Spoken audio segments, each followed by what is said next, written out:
torno da meia-noite de um domingo de carnaval, uma sequência de erros marcou o início de uma das maiores tragédias do Rio de Janeiro. Desabamentos, vítimas fatais, famílias desabrigadas, muita dor e vários anos de espera e incerteza marcariam uma importante parte da história da engenharia do Brasil.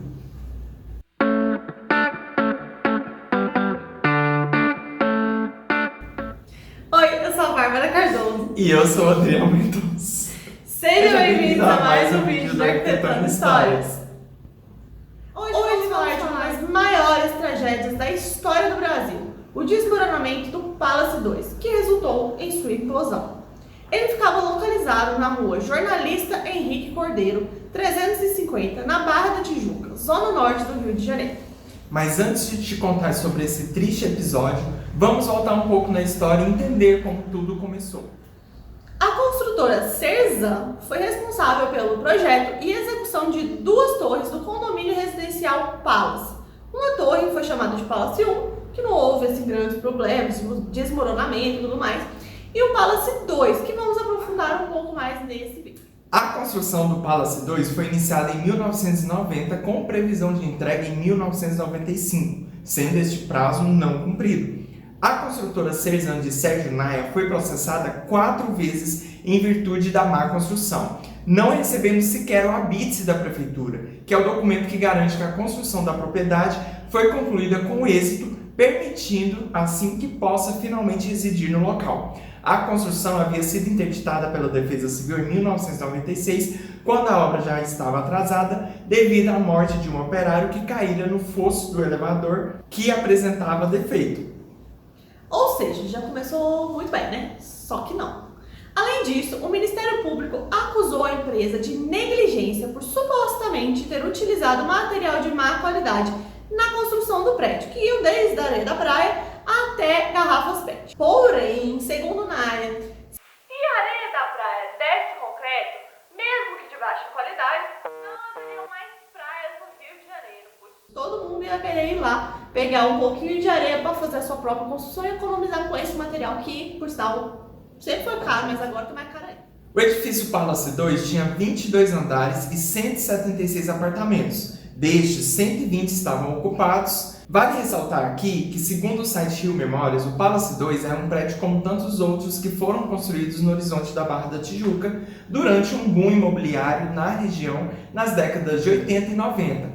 Prometia lazer, segurança e conforto a 120 famílias que decidiram viver perto do mar no bairro que se tornou símbolo de um estilo de vida. Até o fim dos anos 70, a Barra aparecia como um lugar distante para grande parte dos moradores de outras regiões do Rio de Janeiro. Uma vastidão de terras que desembocavam numa bela praia. Isso mudou com a chegada dos emergentes, como o linguajar carioca ali apelidou aquelas famílias que acabaram de conquistar a sua ascensão financeira e passaram a ocupar este bairro. Morar na Barra da Tijuca foi se tornando aos poucos um sonho de consumo para muitos cariocas. Shoppings, hipermercados e grandes condomínios foram desenhando a cartografia do lugar e alimentando a especulação imobiliária, que avançou furiosamente sobre aquele pedaço da zona oeste. O desabamento do Palace 2 ilustra muito bem a parte perversa dessa especulação. Antes da gente contar sobre o desabamento de fato, deixe o seu like aqui no vídeo e compartilha com seus amigos que gostam desse conteúdo. E claro, clica aqui embaixo no botão vermelho e se inscreve aqui neste canal maravilhoso e ativa o sininho para receber todas as notificações quando a gente postar vídeo novo por aqui. Bom, foram 2 desabamentos distintos. Era meia-noite do domingo para a segunda de carnaval do dia 22 de fevereiro de 1998, quando os moradores do Palace 2 ouviram um estrondo. Um frenético esforço de evacuação começou, mas nem todo mundo estava fora quando às 3 da manhã vieram brutalmente ao chão 44 apartamentos inteiros do bloco afetado, abrindo-se um rombo de cima a baixo, deixando apenas uma horrorosa montanha de entulhos no lugar, na qual jaziam 8 vítimas, todos que estavam dentro do bloco e nenhum sobreviveu. O concreto da base de 2 colunas do prédio havia cedido, restando apenas colunas de ferro a sustentar os 130 metros e 22 andares do edifício. Uma enorme tragédia que só estava começando. O desabamento teve repercussão nacional principalmente devido ao fato de Sérgio Augusto Naia, engenheiro e dono da construtora responsável pela construção do edifício, ser na época deputado federal. Naia tentou culpar os moradores pelo excesso de carga que teria causado o desabamento. Lembrando que Naia era engenheiro e queria culpar o povo. Embora ele fosse engenheiro, ele não era o responsável técnico pela obra em si. A tragédia só não foi maior porque alguns moradores perceberam o risco, gigantesco, e conseguiram avisar os demais, que abandonaram seus apartamentos às pressas, salvaram suas vidas, mas perderam quase todos os bens, documentos, fotografias, objetos efetivos e os registros de suas histórias. E não poderiam imaginar ainda que aquele pesadelo só estava começando. Na terça-feira, dia 24 de fevereiro, a Prefeitura do Rio de Janeiro tomou uma decisão para sanar o problema, que poderia ser pior, pois caso desabasse novamente, causaria mais vítimas e também afetaria os prédios vizinhos. As colunas não estavam aguentando a inclinação da estrutura nem o peso do concreto. Após essa constatação de falhas na estrutura, a Prefeitura anunciou que o prédio seria implodido em um prazo de 5 dias, ou seja, no dia 29 de fevereiro. Mas afinal, qual que é a diferença entre implosão e explosão? Em quais casos é recomendado a implosão? Existem outros casos de implosões famosos aqui no Brasil? A implosão é como se fosse uma explosão para dentro, sendo necessário estudos para sua execução. São usados explosivos para derrubar um prédio, por exemplo, de um modo mais rápido que a demolição. Essa ação ela é totalmente controlada. Já a explosão é quando ocorre uma liberação de gás e energia sem o mesmo controle que acontece na implosão. Porém, antes de chegarmos no dia da implosão de fato, outras coisas aconteceram. No dia 27 de fevereiro, por volta ali do meio-dia e meio, um laudo técnico foi emitido e afirmava que os moradores poderiam voltar ao prédio para buscar os seus pertences que eles conseguissem, Mas no mesmo dia, o inesperado aconteceu. O que restava da estrutura acabou desmoronando. Foi quando toneladas de água irromperam da cobertura, vindo abaixo e destruindo mais 22 apartamentos. Mas de onde veio essa água? Por que essa água estava ali? Bom, os laudos técnicos nunca foram totalmente claros quanto à origem dessa água. Tinha algumas ali especulações, algumas hipóteses e tal. E não foi concluído se havia ou não uma piscina naquela laje. No entanto, assume-se que aquela caixa d'água que teria lá em cima do prédio, ela teria sido drenada por razões de segurança antes do ingresso dos técnicos para a instalação dos explosivos para a implosão. Outra explicação para esse segundo desabamento é que os técnicos da implosão, preocupados em não incomodar os vizinhos, teriam pré-instalados uma grande quantidade de água na laje da cobertura para que na hora da implosão liberasse o mínimo de material particulado na atmosfera.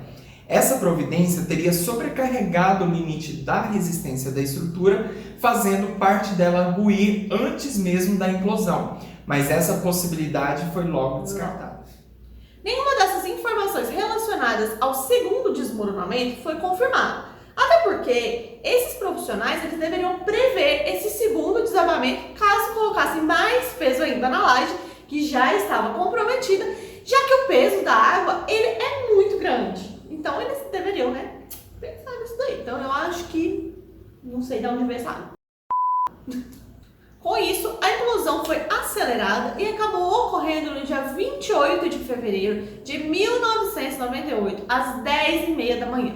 A implosão foi feita pela empresa CDI Implosões e transmitida ao vivo para todo o Brasil pela televisão e durou cerca de 5 segundos, pondo abaixo tudo o que restou do prédio. Ao final de tudo, 150 famílias estavam desabrigadas.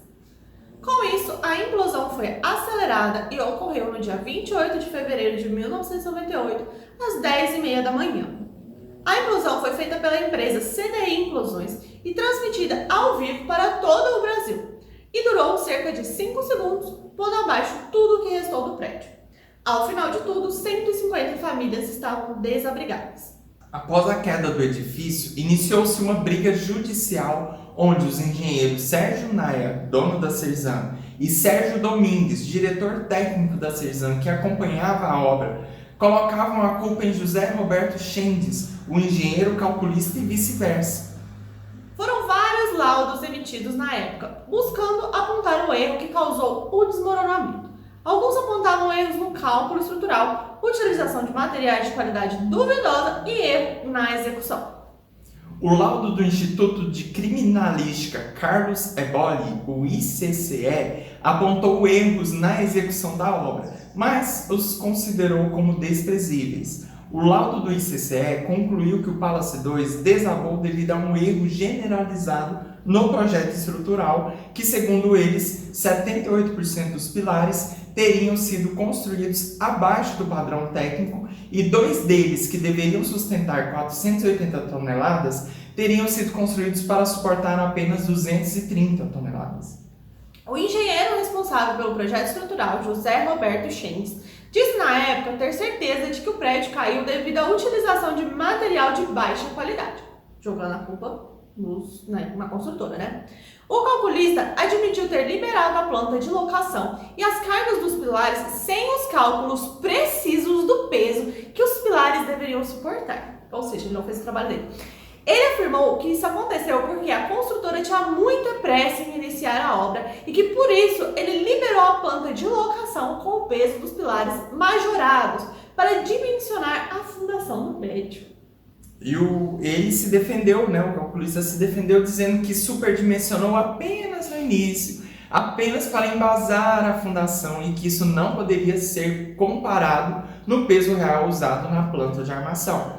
O engenheiro ainda afirmou na época que nunca uma obra com uma diferença de 200 toneladas ficaria estável por 10 anos. O calculista do Palace 2 não tinha as cópias do projeto estrutural e as plantas também não haviam sido registradas no CREA, que é o Conselho de Engenharia. Já laudos preparados pelo Departamento de Vistoria da Secretaria Municipal de Urbanismo da cidade do Rio de Janeiro e por uma empresa particular contratada pelas vítimas do Palace 2 concluíram que os erros de execução foram tão determinantes quanto os erros de cálculo para a queda do edifício. Na época do acidente, o CREA do Rio de Janeiro divulgou uma nota à imprensa, também divergindo do laudo conclusivo do ICCE, e relatou que, além dos erros de projeto, vários outros erros de execução contribuíram para o desabamento. Dentre eles, a grave falta de atenção profissional na execução dos pilares que ruíram inicialmente. Não fez o trabalho dele. No fim das contas, os laudos concluíram que o Palace 2 desabou devido a erros de cálculo e erros na execução da obra. Entre os erros de execução apontados nos laudos estavam a deficiência no cobrimento das armaduras, a ausência de estribos suplementares dos pilares, concreto fraco com muitas bolhas de ar ali, e possivelmente feitos com areia do mar.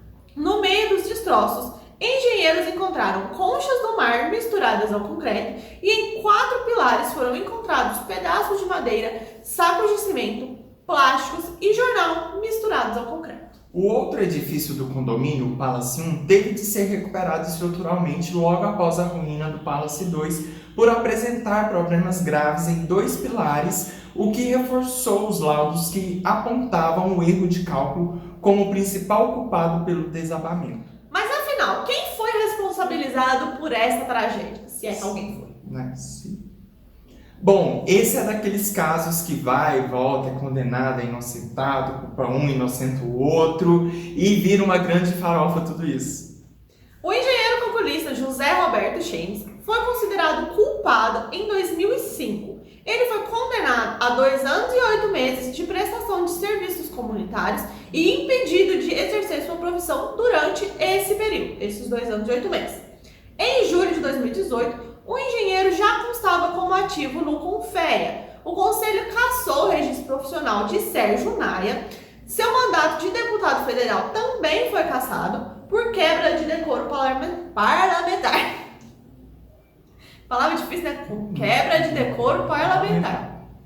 E temendo as consequências, Naia fugiu para os Estados Unidos, foi capturado em Miami e ficou preso por 137 dias. O deputado terminaria absolvido por não ter sido o engenheiro que errou no cálculo do projeto e pelo fato de o laudo não ter sido convincente quanto ao uso dos materiais de má qualidade. Além disso, os promotores envolvidos no caso alteraram a classificação do caso de homicídio doloso para culposo, isto é, sem a intenção de matar. Diante de todo esse escândalo, como eu já disse, o Sérgio Naia acabou perdendo seu mandato.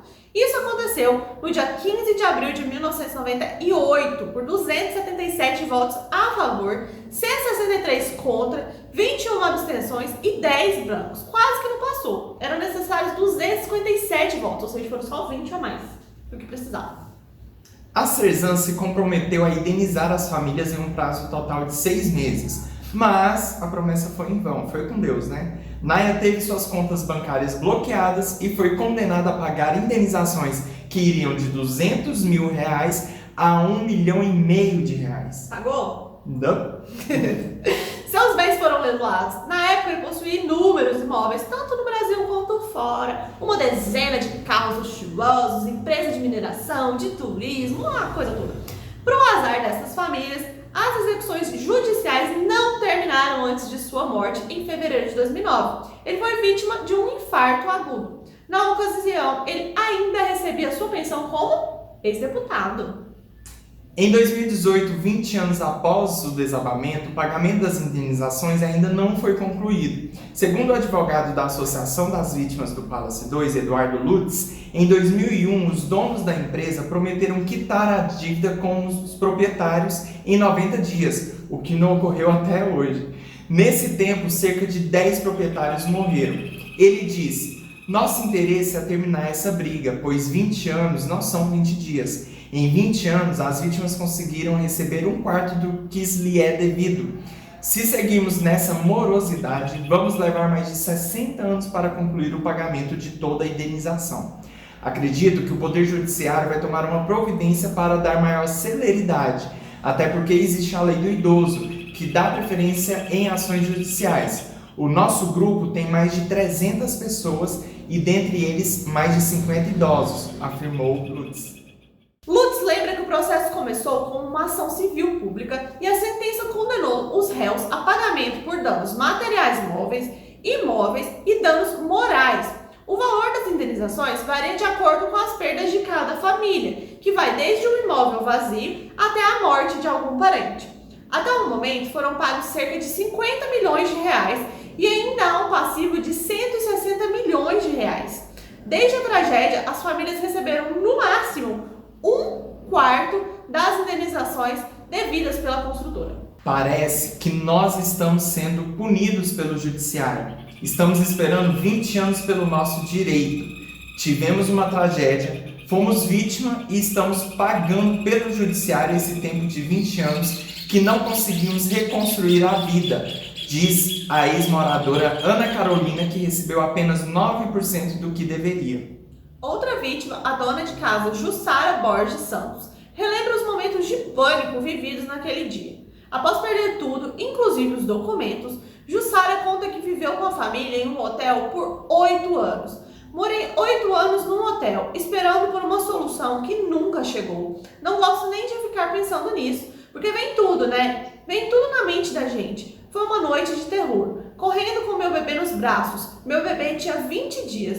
Mergulhei no chão como se estivesse mergulhando numa piscina. E fiquei escondida com o meu bebê debaixo de mim, para ninguém me pisar. É uma coisa de louco. Eu não gosto nem de lembrar disso. Nossa, fiquei arrepiada. Você tá tão sério falando. Por meio de nota dada ao G1 em 2018, o TJRJ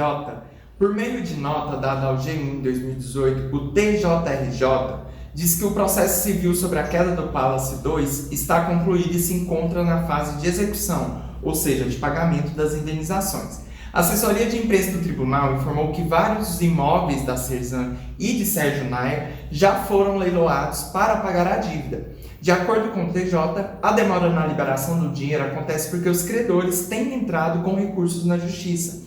E isso acaba atrasando o pagamento das indenizações. Ou seja, tá devendo e ainda quer pagar. De acordo com o TJRJ, né, eles falaram que aí os credores estão entrando com diversos recursos e isso atrasa muito o pagamento, porque os caras não querem pagar. Aí eles ficam tipo, não dá pra pagar. E vai lá e entra com recurso. Mas para acontecer isso também, eles têm que ter bens disponíveis para serem leiloados. É claro que eles não deixam nada no nome deles para não leiloar nada, né? Mas agora que já te contamos o que aconteceu, queremos te perguntar: se fosse feita uma nova construção, você teria coragem de morar nesse lugar? Conta pra gente aqui nos comentários. Eu não sei se eu teria, não. Sei lá, vai Vai ficar saber. amaldiçoado o lugar, sei lá. Não deve estar, tá, gente? Bom, como que tá esse lugar hoje em dia? A construtora Calçada, famosa por construir edifícios residenciais de luxo, alto luxo e tal, anunciou um projeto para esse novo edifício residencial no terreno do antigo Palace 2. A empresa comprou o terreno e construiu uma torre integrada ao Palace 1, com uma grande praça de lazer entre os blocos e áreas de lazer comum ali aos grandes empreendimentos da Barra da Tijuca, com academia, piscina, quadro de esporte, área de lazer infantil, cinema, um luxo só, beleza. Com isso, a empresa pretende livrar o local desse estigma e promete realizar a reforma do primeiro bloco, Palace 1. As obras estavam previstas para começar em novembro de 2010 e durar 24 meses.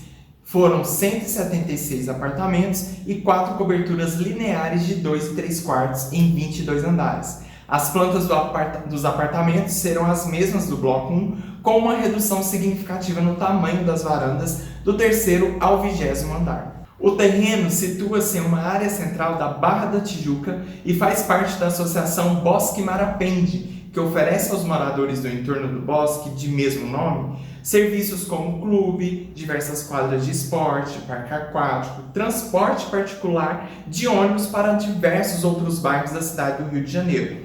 Nesta área da Barra da Tijuca, as construtoras não encontram mais espaço para novos empreendimentos. Apesar da comoção causada em 1998, a especulação imobiliária, juntamente com o crescimento da classe média e aumento da renda da população, faz com que esse terreno seja um alvo fácil para uma nova construção.